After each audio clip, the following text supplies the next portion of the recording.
Bonjour, moi c'est Kabibi Show de la conteuse africaine francophone. Je partage des histoires de vie réelles et vécues sur ma chaîne YouTube. Si c'est la première fois que tu tombes par hasard sur une de mes vidéos, n'hésite pas à rejoindre la team Kabibi Show en t'abonnant et surtout en cliquant sur la cloche de notification pour être au courant des vidéos que je partage.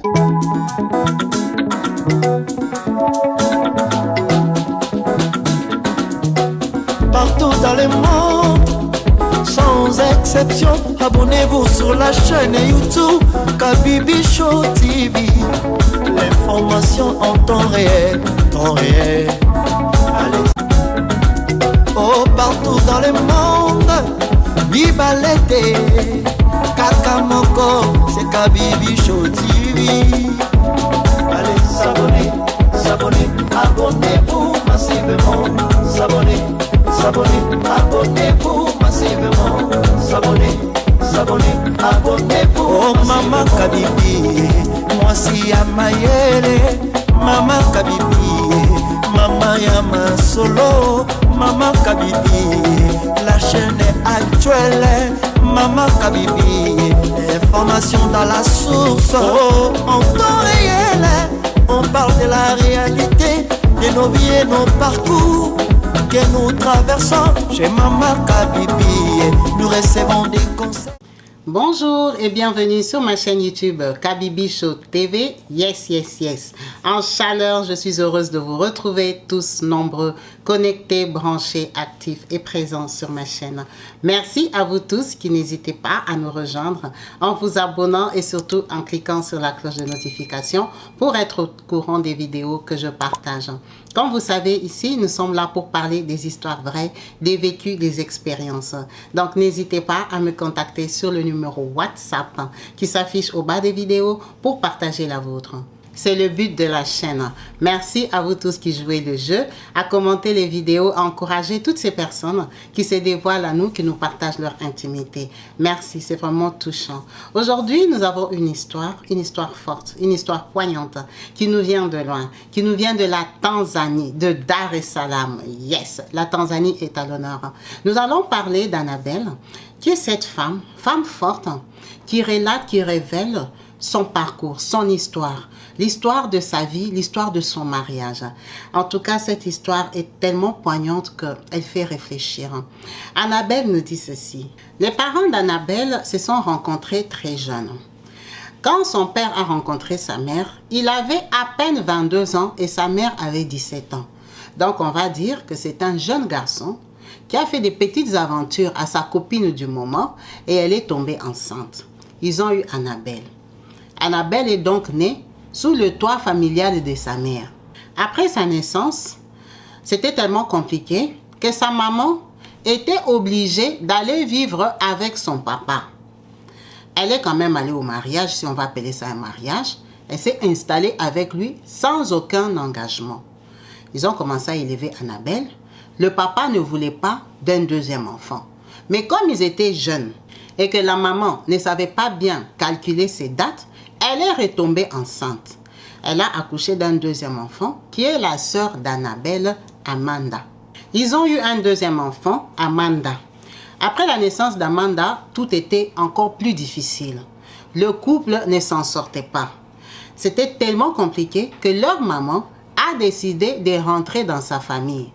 Elle est donc repartie chez elle avec Annabelle et Amanda. Ce qui était très compliqué pour ses parents, de ne plus recevoir que leur fille, mais de la recevoir avec 2 enfants. Elles ont donc évolué comme ça chez leurs grands-parents pendant au moins une période de 5 ans. Et pendant ce temps-là, leur papa a rencontré l'amour, la femme de ses rêves, la femme de ses désirs, avec qui ils se sont mariés. Il avait conscience qu'il avait 2 enfants avec leur mère. Il a donc décidé de venir les récupérer. C'est comme ça que ça s'est fait que Amanda et Annabelle ont 2 mamans. Quand elles retournent vivre chez leur père, avec la marâtre, ça se passe plutôt bien. C'est une femme gentille qui commence à avoir ses enfants. Elle ne les maltraite pas spécialement, elle les encadre. Donc Amanda et Annabelle grandissent là-bas. Elles réalisent quand même que toutes les 2 viennent de la même maman. Elles sont très proches. Ce sont vraiment des sœurs inséparables. même si elles sont quand même copines avec leur petite sœur elles ont un très grand écart d'âge. Elles évoluent comme ça dans leur famille, il y a une bonne ambiance, une bonne harmonie, en tout cas tout se passe bien. Ce sont des enfants, vu qu'elles grandissaient chez leur marâtre, elles avaient beaucoup d'interdits. Elles n'étaient pas permises d'avoir des relations extérieures, d'avoir des petits copains et tout ça. Donc, Annabelle, jusqu'à l'âge de 17 ans, elle ne connaissait pas les garçons. Elle n'avait jamais eu des copains. Mais en tant que fille, elle s'est développée, elle devenait très remarquable. Donc, à ses 17 ans, elle fait la rencontre de Georges. Elle a rencontré Georges dans la rue. Georges était un jeune travailleur. C'était un monsieur qui commençait sa vie. Il l'aborde, elle lui dit qu'elle est encore très jeune, qu'elle n'a pas encore de bac et qu'elle ne peut pas se mettre en relation avec lui. C'est même interdit chez eux. Ses parents ne seront pas d'accord. Georges prend patience. Il commence à rôder autour d'Annabelle. Annabelle est au courant que Georges ne le laisse pas indifférent. Mais il n'y a pas de relation. Quand elle a son bac, ça veut dire l'année d'après, Georges vient encore se présenter. Elle lui dit qu'elle ne peut pas parce que ses parents ont des projets pour elle. Ils veulent qu'elle fasse des études supérieures. Il lui demande dans quelle institution tu veux aller. Elle lui dit, il la conseille comme il peut. Tout le monde est d'accord. Ses parents la mettent donc dans cette institution-là. Elle commence ses études universitaires. Ses parents l'inscrivent donc à l'université. Ça se passe très bien. Il est au courant. Et c'est là, à l'âge de 21 ans, qu'il vient lui dire, écoute, je te connais depuis tes 17 ans. Moi, j'ai bien évolué dans la vie. Je suis assez stable, bien installée. Et j'ai besoin d'une relation sérieuse. Elle lui dit qu'elle vient de commencer les études. Elle ne peut pas s'engager. C'est juste pas possible. Ça ne va pas passer chez eux. Leur papa est très strict. Il tient aux études. Alors lui, il lui dit, ce qu'il lui propose, c'est qu'elle commence à venir le visiter.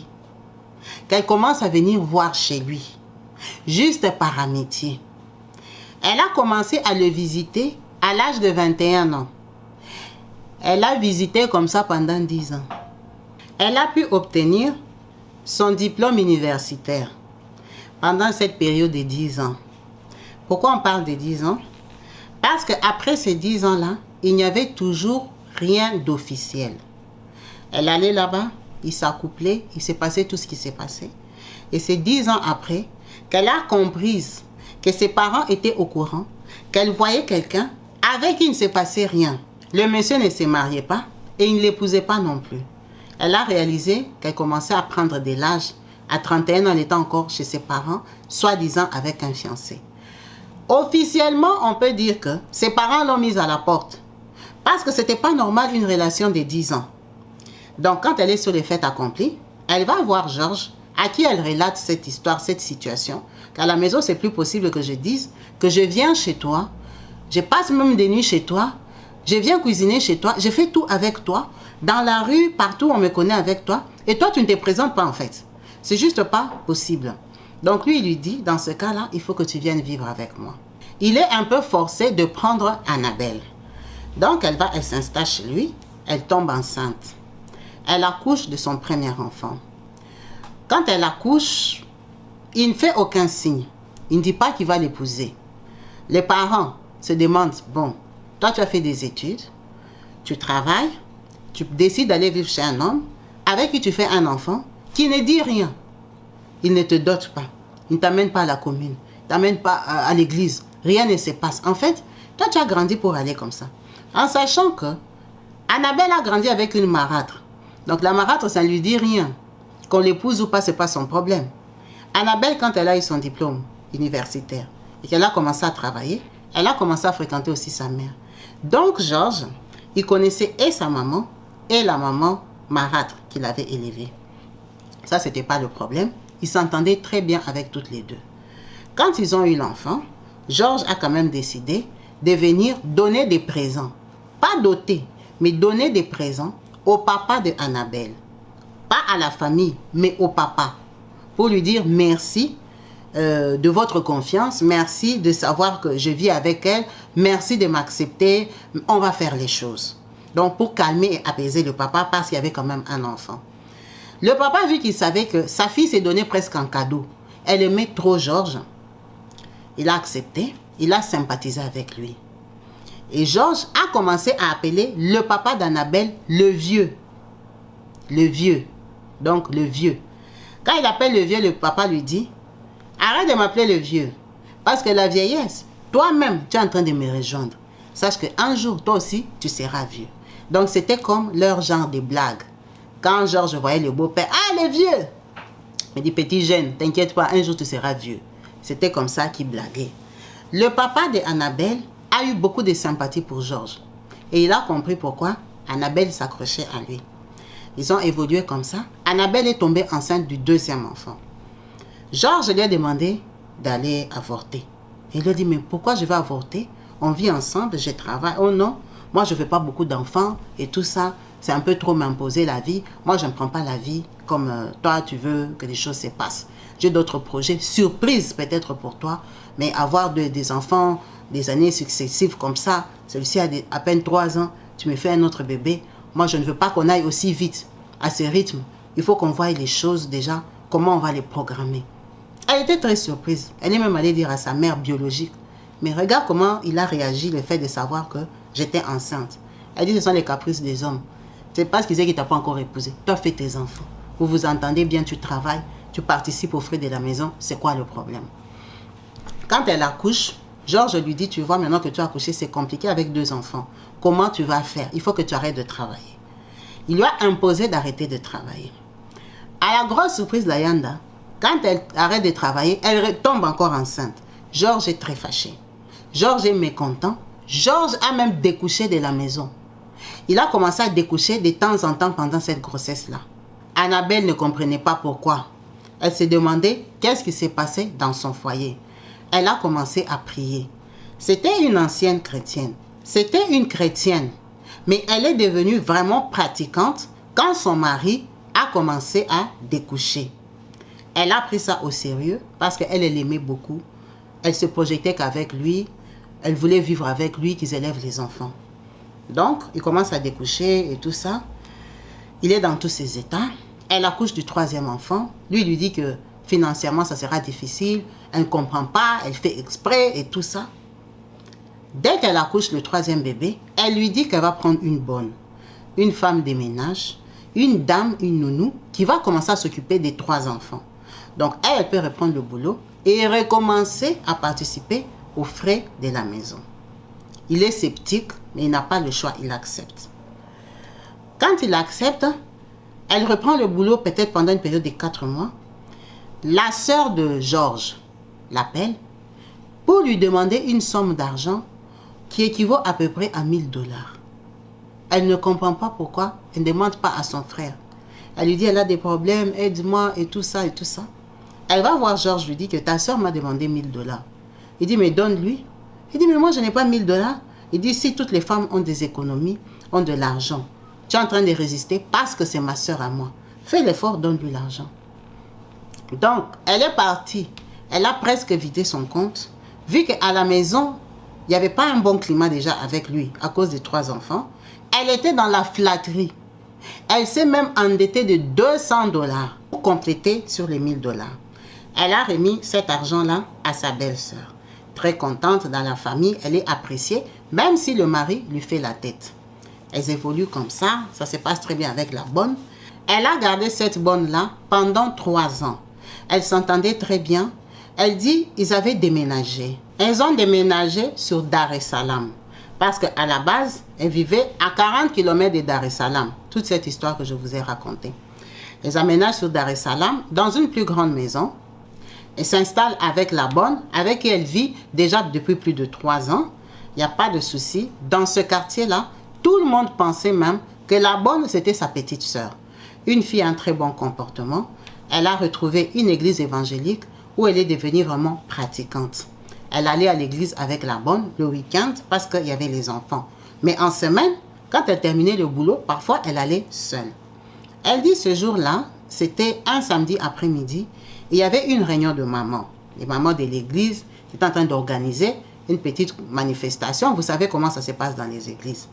Donc elle part à l'église, elle termine à midi. Son mari l'appelle, il lui dit tu es où? Ah, je suis à l'église. Ok.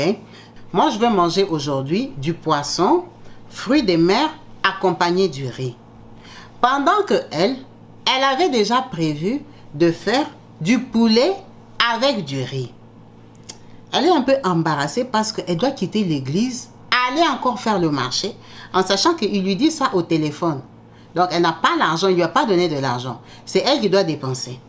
Elle dit, ok, mais sinon j'avais prévu autre chose. Si tu veux, on peut faire ça demain. Et tout. Il dit, non, je vais manger du poisson et du riz. Elle dit, d'accord chérie, je vais aller acheter. Elle a couru, elle est partie acheter avec son propre argent. Elle est rentrée, elle a cuisiné vraiment comme il aime. Il a toujours dit que le poisson aux fruits des mers, c'est très significatif pour lui. Ça lui rappelle les moments forts, émotifs de leur famille, chez eux. Donc, c'est vraiment un plat spécial pour lui. Elle revient à la maison, elle cuisine. La bonne lui demande, madame, tu cuisines 2 fois? Elle dit, oui. Papa ne va pas manger ça, on va manger avec les enfants et tout. Ok, il n'y a pas de souci. Il revient vers 14h, 15h. Quand il arrive déjà, ils n'ont pas compris, il a frappé à la porte. Pendant qu'il est supposé avoir les clés. Donc, il est entré à la grille en voiture, il descend, il arrive, il frappe à la porte. La porte n'est pas fermée. Elle ne peut pas fermer la porte à clé. Donc, elle arrive très surprise, elle ouvre la porte. Il la regarde, il pousse la porte, il entre. Il ne lui dit rien. Donc, quand elle ouvrait la porte, il y avait ces 2 enfants qui étaient venus, les plus petits, qui sont venus derrière elle. Papa, papa. Il ne les a même pas calculés, il est passé. Bon, elle ne dit rien, c'est dit, il est peut-être énervé. Il a eu peut-être un conflit avec quelqu'un dans la rue, dans la voiture, on ne sait pas. Donc, elle ne dit rien, elle ne commente pas. Il reste dans la chambre. Elle va, elle prend la table, elle sert, elle arrange, elle apprête tout, elle met l'eau, la bière comme il aime, elle sert. Elle vient dans la chambre parce qu'ils avaient un couloir. Il y avait un couloir, il y avait les 2 premières chambres. La première chambre, c'était la bonne.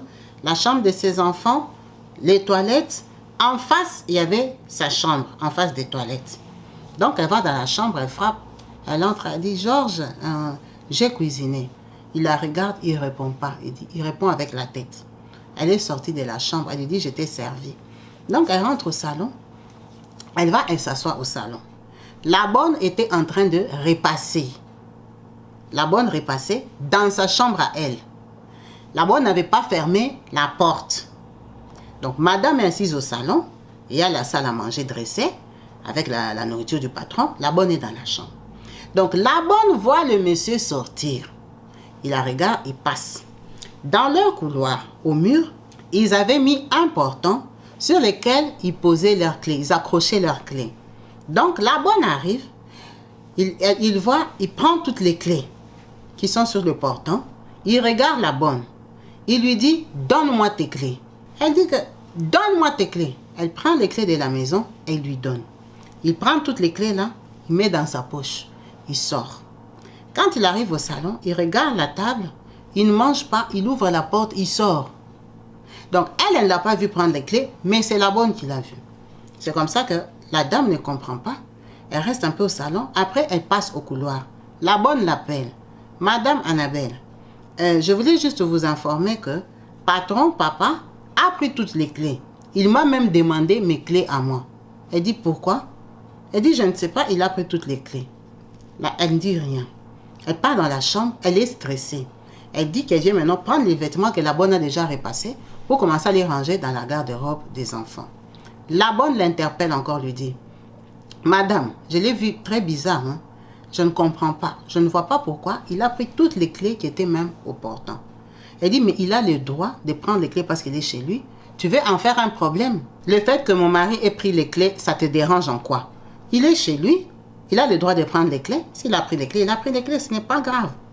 Donc, quand même, elle dit, ça ne l'avait pas fait tiquer, mais ça l'avait énervé et irrité que la bonne fasse l'accent, que lui rappelle tout le temps que son mari a pris les clés. S'il a pris les clés, ça fait que c'est chez lui, il a le droit de prendre les clés.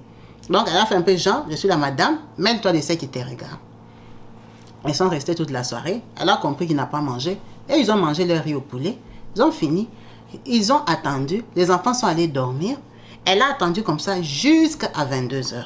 Elle était fatiguée. Elle est partie dormir. Quand elle arrive dans la chambre, elle se couche. Elle sent comme comme s'il y a un truc qui lui fait mal. Vous voyez quand c'est comme s'il y a une gilette ou une coupure ou un truc comme un cheveu qui te passe dans la peau là. Elle sent tchac. Elle touche comme ça. C'est dans le noir. Elle dormait. C'est ça qui la réveille. Elle dit, c'est quoi ça? Elle touche. Elle ne comprend pas. Donc, elle essaye de chercher avec la main pour allumer l'abat-jour. Elle ressent, tac, deuxième fois, sur le visage. Une coupure encore ailleurs. Elle ne comprend pas. Quand elle allume, elle voit son mari debout. Elle est couchée, son mari est debout avec un couteau de Maasai. Avec un couteau de Maasai, il est en train de lui taper ça sur le visage. Donc, elle se rend compte que c'est même pas parce qu'elle a même fait très mal. Et quand elle a touché, quand elle a allumé, elle a vu que ça saignait déjà. Elle ne comprend pas, elle vient de se réveiller. Elle lui demande, qu'est-ce que tu fais? Il lui dit, je vais finir avec toi. Je vais te ôter la vie, je vais finir avec toi, je vais me ôter la vie et je vais ôter la vie des enfants. C'est fini cette histoire. Elle lui demande pourquoi. Il dit, parce que j'en ai marre. Je ne supporte plus cette vie. Tu m'as imposé des enfants. Tu m'as imposé de vivre avec toi. Tu ne peux pas comprendre que je ne veux pas de toi. Tu ne peux pas comprendre qu'on aurait dû rester amis comme on était. Pourquoi tu t'accroches à moi? Pourquoi tu tiens à vivre avec moi? Pourquoi tu tiens à rester dans cette maison? C'est mieux qu'on en finisse parce que je ne peux plus supporter cette pression. La femme ne comprend rien. Elle veut s'asseoir, il lui dit de rester assise sur le lit. Il commence à la frapper avec le couteau de Maasai. La taper. C'était dans le cafouillage. Donc, elle a quitté le lit, elle tombait sur lui, tapait dans le dos, il tapait partout, elle s'accrochait à lui. À un moment, elle a faufilé, elle est entrée en bas du lit. Genre, elle a perdu la vie. Parce qu'elle a reçu au moins 21 coups sur la tête. Donc, un désordre, taper ça en désordre, calculez pas. Elle est tombée, elle a fait genre, elle a perdu la vie. Donc, lui, quand il voit ça, il est très émotionné. Parce que déjà, il était émotionné, il le faisait, il parlait, il sursautait, il faisait, il parlait, il était dans tous ses états. Il prend son portable, il appelle sa maman biologique pour lui dire « Allô, maman ?» Donc, il appelle par son nom. C'est comme ça qu'elle sait qu'il a appelé sa mère à elle, la biologique. Il lui dit « Ça y est, j'ai fini avec ta fille, je lui ai ôté la vie. » La maman ne comprend pas. Elle dit « Quoi ?» Il dit « Oui, ne t'étonne pas. Je lui ai ôté la vie. Maintenant, je vais aller ôter la vie à ses enfants. Tu n'as qu'à préparer l'argent pour acheter 4 cercueils. Arrange-toi pour trouver 4 tombes parce que tu en auras besoin déjà dès demain. » La maman n'a rien compris, il a raccroché. Il a pris son téléphone, il a appelé le papa, le vieux, donc son père à elle, pour lui dire « Ça y est, j'ai ôté la vie à ta fille. Ne t'inquiète pas pour les cercueils. Sa maman biologique interne est déjà au courant. Elle va fournir les cercueils et les tombes. Toi, dérange-toi seulement pour le café. » Le papa, très étonné, il a raccroché. Tout ça là, il appelle, il est dépassé dans la chambre. Elle est couchée, elle entend tout. Elle fait semblant d'être morte. Elle est en train de saigner, perdre le sang. Parce qu'elle sait que si elle bouge, il va juste lui enfoncer ça. Il prend son téléphone, il est en train de trembler, il est émotionné. Il appelle son travail pour leur dire de trouver un remplaçant. Parce que lui, il va se donner la mort. Quand il termine d'appeler son travail, il ouvre la porte, il va dans la chambre des enfants. Elle est par terre, malgré qu'elle est faible. Elle entend les enfants crier. Elle entend un enfant qui dit « Papa, papa, ne me fais pas ça. Papa, papa, ne me fais pas ça. » Parce qu'il avait le couteau qu'il venait d'utiliser avec elle. Donc l'enfant voit tout ce qu'il y a sur le couteau, l'enfant a peur. L'enfant en train de crier, elle dit elle n'a pas su d'où venait cette force-là. Elle s'est levée parce qu'elle s'est dit dans sa tête, même si moi aujourd'hui je pars, ma soeur va récupérer mes enfants. Pourquoi elle a dit ça? Parce que quand ils ont aménagé à Dar es Salaam, tellement qu'elle était fusionnelle avec sa soeur aussi avait déménagé. Et sa soeur vivait dans la même rue qu'elle. Même si ce n'était pas dans les mêmes conditions, elle était dans des conditions un peu moindres. Elle venait d'accoucher, elle avait un bébé de 2 semaines, elle avait accouché par césarienne, elle était jeune mariée avec son mari, ils étaient à leur 2e enfant. Donc sa soeur s'était rapprochée d'elle. Parce qu'elle, elle travaillait et son mari aussi, ils avaient quand même des moyens. Donc elle s'est dit, il m'a déjà fait tout ça, je vais perdre la vie. Alors mieux vaut que je sois la seule. à perdre la vie, elle s'est levée, elle est partie dans la chambre. Donc, quand il la voit dans la chambre, il est émotionné en sachant que tout ça là qui s'est passé, quand elle criait et tout, il avait déjà fermé la porte de sa chambre à clé. Donc, la bonne, de l'autre côté de la porte, entendait ses cris, frappait à la porte, voulait entrer parce qu'elle ne savait pas ce qu'on lui faisait à elle. Elle criait seulement au secours, arrête de me faire ça et tout ça. La bonne avait pris son portable, avait déjà appelé sa soeur, avait appelé le papa. Le papa lui dit, il m'a déjà appelé. Le papa a quitté à 40 km en moto, en plein 23 heures, en pyjama, émotionné, dépassé. Donc la bonne avait déjà prévenu. Ça veut dire que le beau-frère et la belle-sœur qui habitaient dans la même rue sont venus avec quelques voisins. Le temps que lui il arrive dans la chambre. Donc quand elle entre dans la chambre, eux aussi ils sont arrivés. Ils sont rentrés dans la maison. Quand lui il voit ça, il panique. Il se retourne vers elle. Il n'a pas le temps de mettre ça à l'enfant. Parce qu'il comprend qu'il y a du monde, les gens rentrent dans la maison. Il entre dans la maison, il veut lui mettre. Elle essaie maintenant de fuir.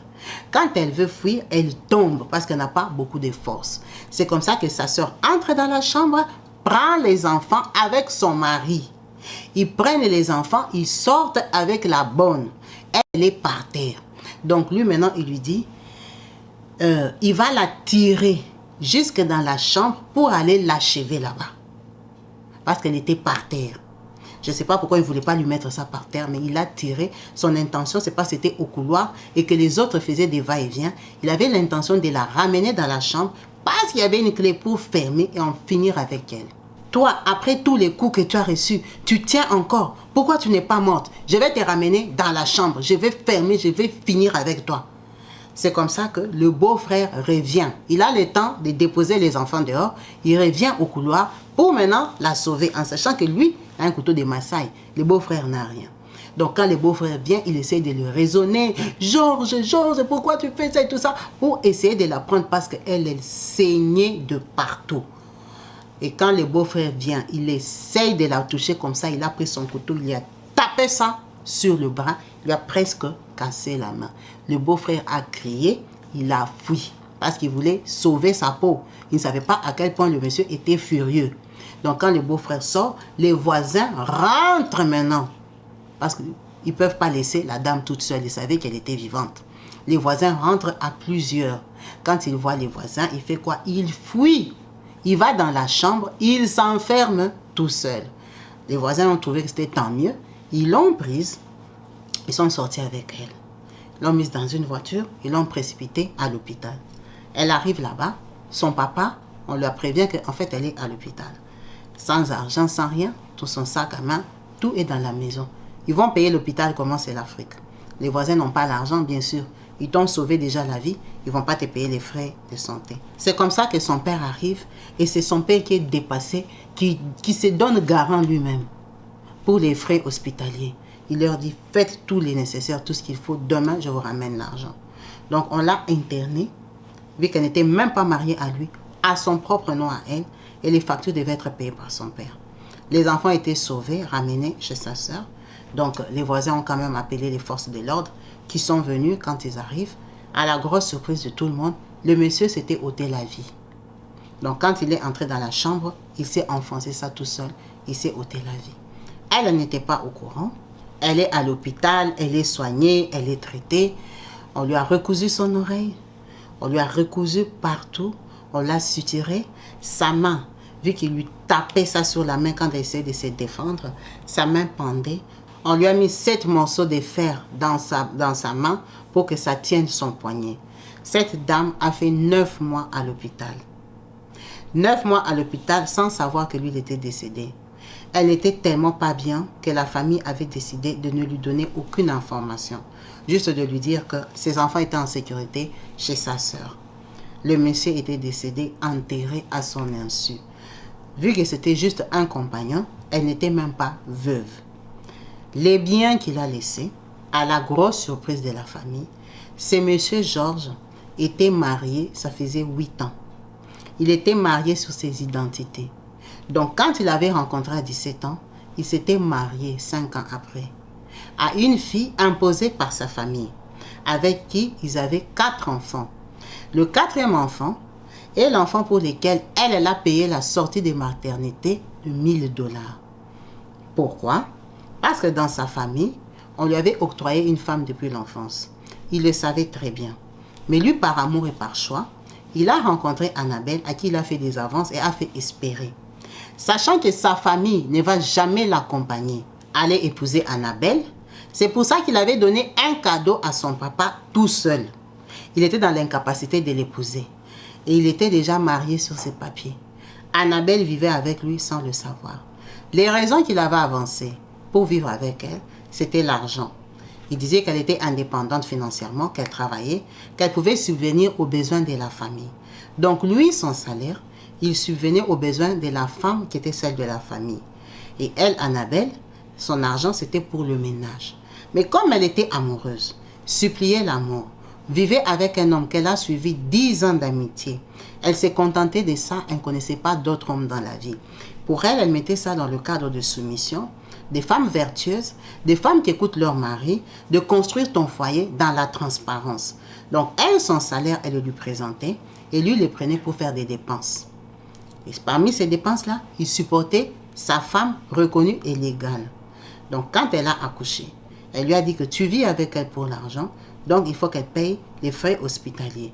Et pour la mettre sur les faits accomplis, pour dire qu'effectivement, elle est là, que pour me donner de l'argent, c'est pour ça que sa sœur à lui avait appelé Annabelle pour demander les $1000. Les $1000, effectivement, c'était pour la sortir de l'hôpital. Cette dame-là a dit tout ça après le décès de son mari, dont elle a tout hérité. Elle était obligée de lui rendre les clés de la voiture, les documents parcellés, tout ce que le mari avait de valeur. Elle était obligée de rendre à la dame qui était son épouse, avec qui il vivait, en sachant qu'ils n'ont pas eu l'occasion d'aller au tribunal parce qu'elle devait se reconstruire. Elle n'était pas à même d'aller devant un tribunal, de commencer à entamer des procédures. C'était trop compliqué, elle était malade. Elle devait déjà se reconstruire, se remettre sur pied, voir des psychologues pour elle et les enfants qui avaient vu leur père à l'acte. C'était déjà trop lui demander. Elle a juste lâché, elle a tout rendu. Ils ont pris tout ce qu'ils voulaient. À sa sortie de l'hôpital, la maison était presque vide. Ils ont pris les télévisions, ils ont pris tout ce qu'ils voulaient. Ils l'ont dépouillé. Ils l'ont dépouillé. Elle est revenue chez elle. Elle était obligée à recommencer tout à zéro. Et elle a vécu comme ça pendant 6 ans. Pendant qu'elle est en train de faire ce témoignage, il s'est déjà passé 6 ans depuis le décès de son mari. Qu'elle dit qu'elle n'a pas pleuré, elle ne se sent pas veuve, elle ne se sent pas truite, elle se sent juste trahie. Trahie pourquoi? Elle se demande pourquoi elle a vécu ça, pourquoi elle est tombée sur un faux directement, pourquoi elle lui a fait confiance en fait. Elle se demande est-ce qu'elle n'était pas passée à côté, est-ce que le message était clair, est-ce que c'était normal de fréquenter quelqu'un pendant 10 ans, le visiter pendant 10 ans, comme lui-même il lui disait, tu me visites, viens me voir, pendant 10 ans, et que pendant que cet homme-là, à qui toi tu faisais confiance comme ça, tu n'étais qu'un pion. En fait, pendant ces 10 ans-là, lui, s'était déjà marié. Elle dit, elle n'a pas senti ça, elle n'a pas vu, elle n'a pas compris qu'il avait une double vie. Elle était peut-être trop naïve, elle a peut-être trop attendu, trop cru en lui. Elle lui disait tout ce qu'elle faisait, ses projets, son travail, ses économies, son argent, alors que lui, il l'utilisait seulement comme un mouton, comme quelqu'un de qui il se servait pour avoir une vie stable. C'était vraiment dommage pour elle de découvrir que l'amour sincère était difficile à trouver, à rencontrer. Elle a eu une très mauvaise expérience et après ça, elle a décidé de faire une association. Elle s'est associée avec des femmes battues, des femmes maltraitées, aux femmes qui ont été soumises à des hommes maltraitants, des hommes qui les battaient, qui les violentaient verbalement. Elles ont fait cette association et à sa grosse surprise, dans une période de 4 mois, elles étaient déjà 65 femmes. Et avec ce mouvement-là, elles ont été soutenues et accompagnées par une députée, une femme qui représentait la nation, qui les a assistées, qui les a sponsorisées, et elle évolue comme ça. Aujourd'hui, elle continue son travail, elle éduque ses enfants, elle n'a ni la force ni l'envie de rencontrer l'homme, de rencontrer l'amour, parce que ce qu'elle a subi, ce qu'elle a vécu, c'est juste dramatique. c'est incompréhensible de savoir que tu peux vivre avec quelqu'un pendant une si longue période de temps. Elle dit, je l'ai connu quand même à 17 ans, 10 ans de fiançailles, et après être jetée comme ça, c'était juste horrible. En fait, quand elle le voyait avec ce couteau-là, elle ne réalisait pas, elle avait l'impression d'être dans un film. Elle avait l'impression que c'était une blague. En fait, elle ne comprenait pas ce qui lui avait pris. Il était sous pression. Sous pression de qui et pourquoi? Il n'y a pas d'explication parce qu'il ne fait plus partie de ce monde. C'est la triste histoire de Annabelle que j'ai voulu partager avec vous. En attendant votre ressenti par vos commentaires, n'hésitez donc pas à vous manifester en écrivant ce que vous pensez de cette histoire, quels conseils on peut en tirer, quelle expérience. Merci à vous tous d'avoir suivi cette vidéo jusqu'à la fin, en espérant vous retrouver très prochainement sur ma chaîne YouTube Kabibi Show TV. Peace and love chez vous. Bye.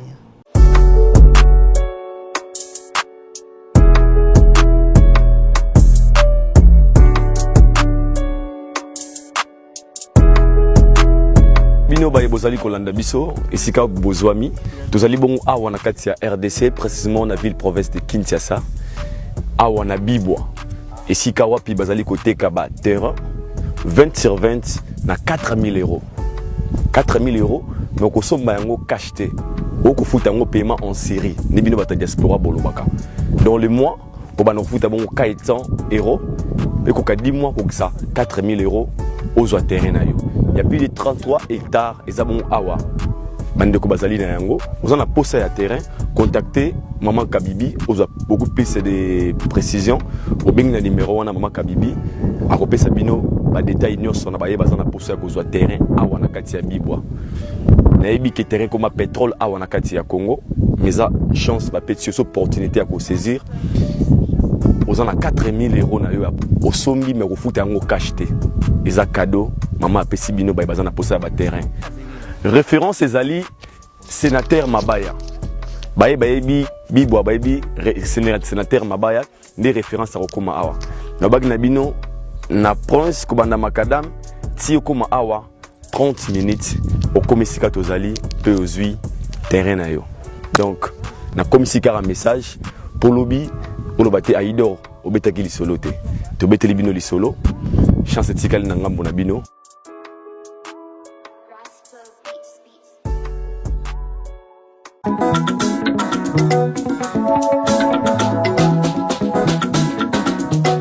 Partout dans le monde, sans exception, abonnez-vous sur la chaîne YouTube Kabibi Show TV.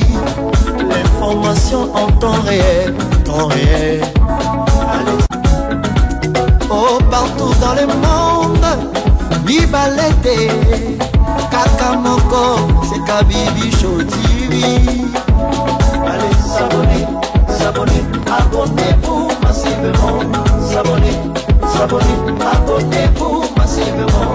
S'abonner, s'abonner, abonnez-vous. Oh, Maman Kabibi, moi si à Mayele, Maman Kabibi, Maman Yama Solo, Maman Kabibi, la chaîne est actuelle, Maman Kabibi, information dans la source, oh, en temps réel, on parle de la réalité, de nos vies et nos parcours, que nous traversons chez Maman Kabibi, nous recevons des conseils, des avis, des qualités, dans la team Kabibi Show, la team de qualité, c'est la team d'exception.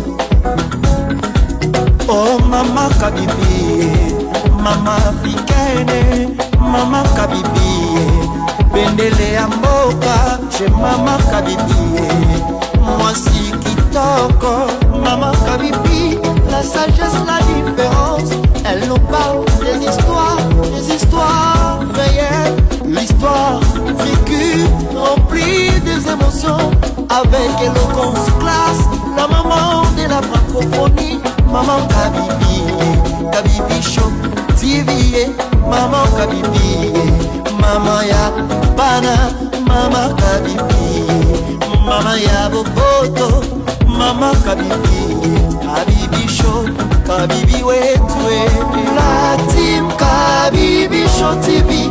mondele ya mboka topesi olongonia Kabibi Show. Abonnez-vous massivement. Abonnez-vous massivement. Abonnez-vous massivement. Topanza sango ya Kabibi Show TV. Toyoki na matoi tomoni na miso tondimi. Tobeteli yoma oko la tube. Kabibi Show.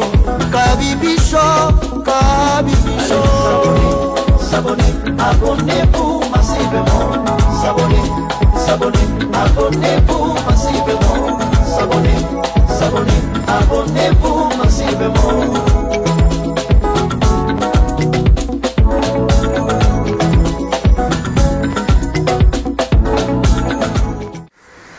Bonjour, biso association et maman Kabibi Show Latine, encore une fois. Sa maman dans l'hôpital Yolo. Alors, tu fous tes factures, tu remettre déjà. Maman yéyo, bazo bomsele bébé déjà. Maman yéyo, maman Judith, tu payes sur facture au Lobani na maman Kabibi na Latine. En tout cas, et belé à Koloba pour la maman Zali. Na pesi maman Kabibi, merci beaucoup, vraiment merci. Parce que banda na boti na hôpital awa lisunge zate. Namonaki ndeni na obima maternité te namonaki bato ya ONG ya mama Kabibi bayaki basolicite nga na sololi na bango en tout cas balakaki nga balobi nde toke kosolola na mama tokozonga après pe quelques mois namoni bazongi bafuteli nga facture lelo nazobima maternité na bébé na nga en tout cas na sepeli makasi ya koloba mingi eza te mama nzambe amona yo mwana wana nakotia ye ndoi na yo aza mwana mwasi nakopesa yo kombo na oyo sali po na ngai merci. Merci beaucoup to sepeli biso tokei tokoya lisusu na fin du mois ndenge kaka tosalaka. Bye bye. Oui, maman Kabibi toyaki na hôpital tobimisi mama oyo akangamaki pendant 2 mois yango tosali action tobimisi ye yango tolingi to remercier na nyonso osali po na mama wana action ezalaka kaka nzambe apambola yo napesi pe mama na bi. Bonjour ma Kabibi, tosepeli makasi mama opa sepeli, merci beaucoup. Makunde na zabu ba minasa yange pa bakuluna banaza ba choc ba zoxi na eka na makasi, merci beaucoup ma Kabibi.